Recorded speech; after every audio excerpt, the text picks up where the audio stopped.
Jumpa lagi dengan Bung Yes di edisi Piala Dunia Qatar 2022. Saya bersama dengan Bung Ropan atau Roni Pangemanan akan terus membahas, mengupas secara tuntas seluruh pertandingan Piala Dunia baik sebelum maupun sesudah, hanya di Rai Soccer TV. Dan jangan lupa tetap ikuti dan terus like, comment, and subscribe. Kali ini saya akan membahas tentang rencana pertandingan Inggris melawan Amerika Serikat pada Jumat ini, di mana kedua tim ini bersama Wales diunggulkan untuk merebut 2 tiket ke babak berikut dari grup B. Satu tim lagi, Iran, yang telah dikalahkan oleh Inggris secara telak 2-6 pada pertandingan perdana mereka, nampaknya akan sulit untuk melangkah ke babak kedua, walaupun peluangnya masih tetap ada jika Iran nantinya bisa mengalahkan Wales dan Amerika Serikat sehingga mengumpulkan nilai 6 nantinya. Namun prediksi ini kayaknya terlalu melebihkan Iran kalau sampai Iran bisa memukul AS atau Amerika Serikat dan Wales. Nah, kita kembali pada preview atau rencana pertandingan Inggris melawan Amerika Serikat hari ini, Jumat 25 November. Setelah kemenangan telak Inggris atas Iran, maka Inggris tentu menjadi tim pertama yang berpeluang besar untuk lolos dari grup B ke babak kedua. Namun dua tim yang menunggu Inggris, Amerika Serikat, dan Wales juga memiliki keseimbangan atau kekuatan permainan yang tidak berbeda jauh, walaupun Inggris masih sedikit di atas Amerika Serikat maupun Wales. Nah, untuk pertandingan nanti, saya melihat Inggris tetap akan berpeluang untuk mengalahkan Amerika Serikat. Walaupun dalam pertandingan Amerika Serikat melawan Wales, Amerika Serikat sangat dominan, terutama di babak kedua, sehingga membuat Wales yang adalah salah satu tim di level tengah tingkat dunia agak kerepotan. Dan Amerika Serikat akhirnya menciptakan gol pertama di menit 35 lewat Timothy Weah, yang adalah putra dari George Weah yang sekarang menjadi presiden Liberia. George Weah sendiri adalah salah satu mantan pemain Liberia yang sangat gemilang di masanya, di mana ia juga antara lain memperkuat salah satu klub terkuat di dunia di Liga Serie A Italia, AC Milan. Dan Timothy Weah tampil sangat tipikal dengan permainan bapaknya. Walaupun dia beroperasi di sayap kanan, berbeda dengan bapaknya yang berposisi sebagai penyerang tengah, Timothy Weah sangat efektif dalam memanfaatkan momentum sekecil apapun. Dan golnya ke gawang Wales hari itu memperlihatkan bagaimana kepekaannya sebagai seorang penyerang ketika akan mencetak gol ke gawang lawan. Sebuah sentuhan yang sangat tepat dan dengan timing yang sangat tepat pula membuat kiper Wales hari itu takluk, walaupun dari sudut sangat sempit. Bola melesat dan masuk ke gawang Wales. Namun di babak kedua, Wales bisa membalas dari titik penalti lewat salah satu pemain kawakannya, yaitu Gareth Bale, yang sempat bermain gemilang di Tottenham Hotspur kemudian ke Real Madrid. Nah, untuk pertandingan nanti antara Inggris dan Amerika Serikat, saya melihat Inggris harus konsisten seperti tampil menggebuk Iran secara telak, di mana seluruh pemain tampil sangat dominan di posisi masing-masing. Bahkan ketika Gareth Southgate menggantikan beberapa pemain intinya di babak kedua, pemain lapisan kedua atau pemain cadangan yang masuk tidak berbeda jauh kualitasnya dengan pemain-pemain yang tampil sejak menit pertama.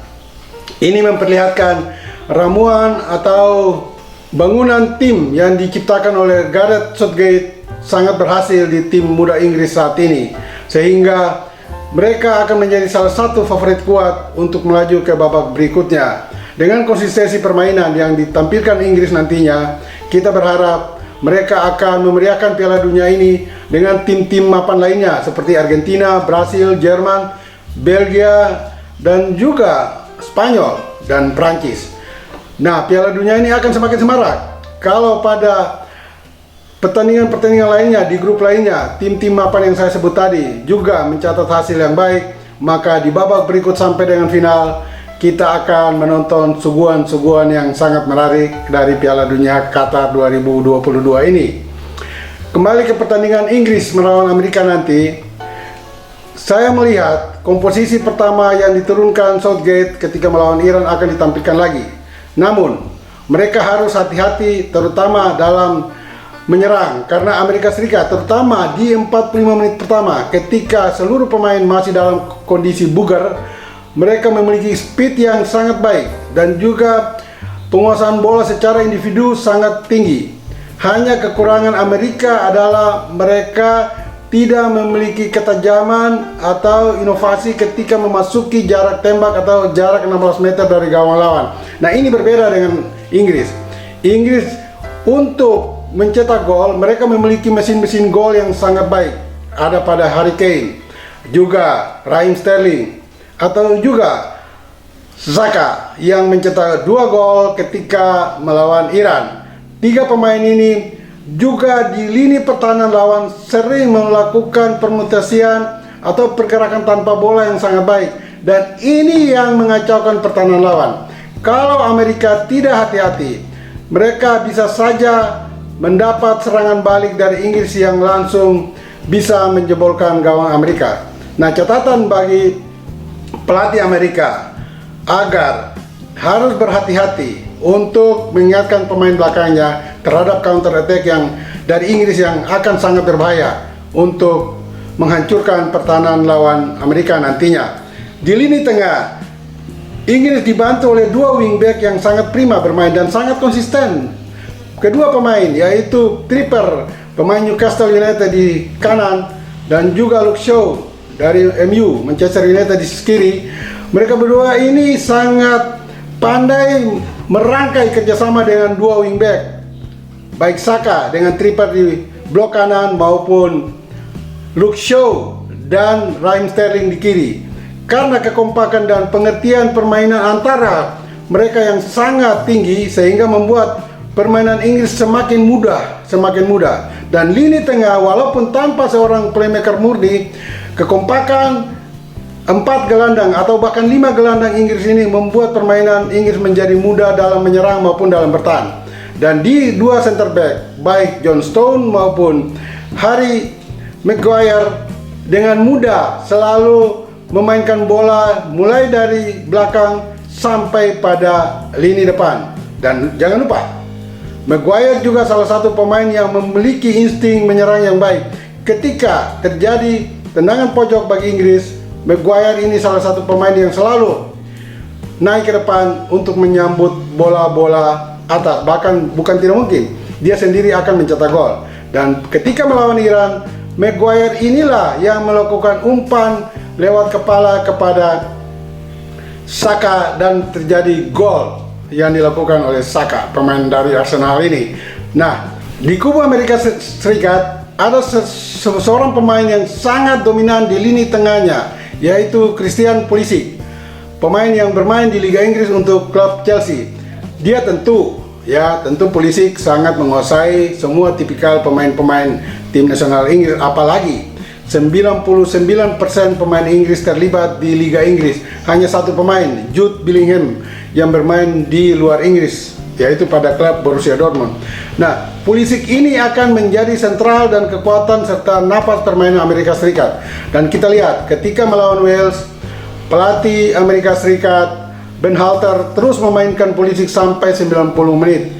Nah, ini yang harus dijaga juga oleh Ben Halter nantinya.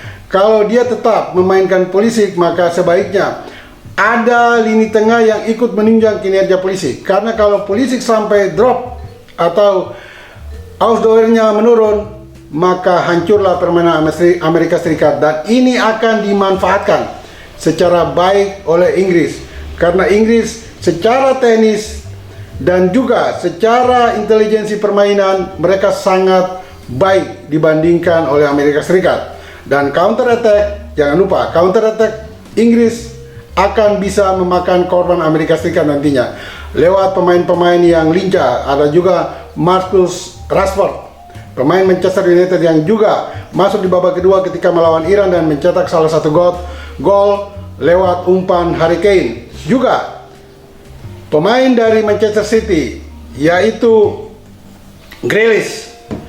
Ini pemain bertubuh agak ramping tetapi sangat lincah dalam mengeksplorasi lini pertahanan lawan.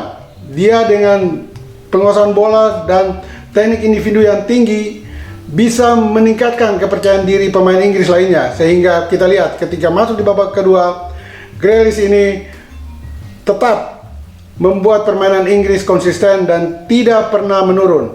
Dan jangan lupa, Ausdauer atau daya tahan permainan Inggris sangat baik ketika melawan Iran. Semoga mereka akan memperlihatkan pola permainan yang sama dengan konsistensi yang tinggi ketika melawan Amerika Serikat.